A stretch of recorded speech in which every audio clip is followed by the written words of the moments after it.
Hey guys, welcome to Mrs. Crop's classroom. Today we're going to talk a little bit about text structure, and when we're talking text structure, we're thinking about plot. So what is it that makes the story start?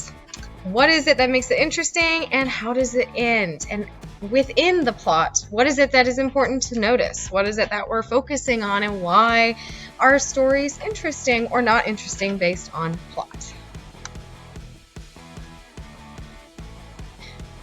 Hey everyone, today we are going to talk a little bit about plot. The first thing that you want to pay attention to is the title of the story. There's always going to be some little bit of information that you can learn from the title of your story about the story you're about to read.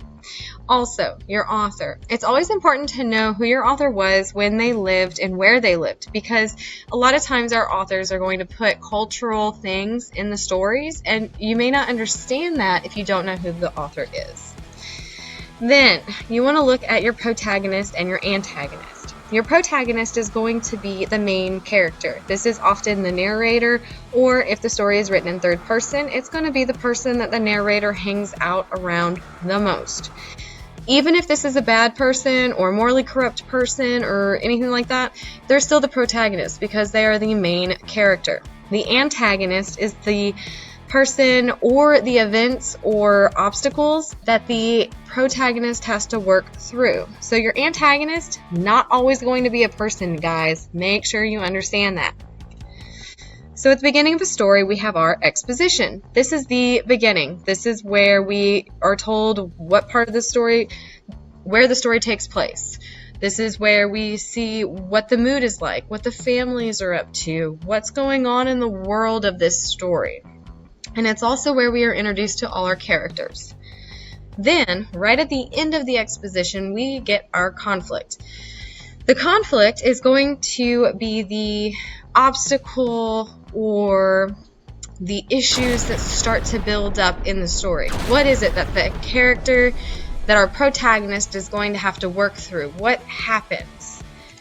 So after we're introduced to the conflict, the protagonist now is entering the rising action of the story. This is where he is actively working against the conflict or the challenges within the story. So there could be multiple challenges, it could just be one challenge, but the rising action is the protagonist working through all of the challenges that they have to face. Then we'll get to our climax at the very peak emotional point of the story, where our protagonist is finally going to have to either make it through all the conflict or the challenges, or they're defeated and pushed back by them. And there are happy stories where they are successful, and there are sad stories where they are not successful at all. Alright? But the climax is going to be where we see the shoe drop, if you will. And then we have our falling action. So depending on how the climax occurred, we could be seeing the protagonist work through emotions of defeat or work through emotions of success. Finally, at the resolution, characters are all kind of given an end of the story synopsis. So this is where our story ends, where things are kind of wrapped up. Sometimes resolutions happen pretty abruptly, but this is going to be the end of the story where there's no more. But there's also no conflict here. There's not going to be any major twists. If there's a really big twist at the end of your story, you might want to double check your climax again. So after the resolution, where the characters have ended the story and we finished the story and we either loved it or we hated it or we're kind of in between, now is the time to think about what is the theme of this story. So all stories have a theme, especially when you're thinking literature or literary text. They always have a theme.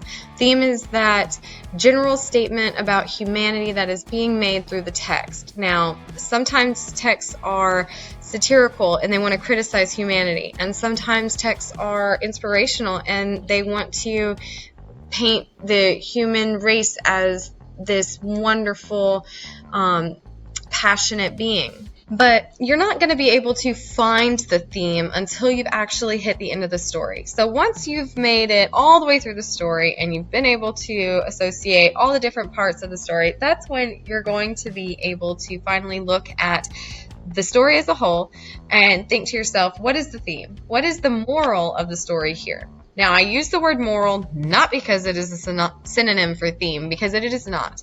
But a lot of times the moral can help you write the theme. So if you can come up with the moral of the story and then rewrite it in order to encompass all of humanity. Themes should usually sound like people often find themselves struggling with emotions and therefore can always turn to a friend for help. Or in our darkest days, it's always possible to find support if people lend out a hand. You know, themes are going to be longer. They're going to be generally stated, but they're going to not be a you statement. We're not looking at you better watch where you go or things are going to be bad. I mean, you know, try to keep the words yous out of your themes. And they're also not going to be a summary of the story. Okay? So again, when you're looking at your theme, you don't want to look at the theme until you've come all the way full circle to the resolution. I really hope that you enjoyed this video about plot. If you have any comments, questions, or ideas of future videos, please leave a comment down below. Always click on the link and check out our blog. There's always more stuff on our blog for you to check out. And please, please, please, I cannot stress enough, like our videos if you did, and subscribe to our channel. All right, thanks guys.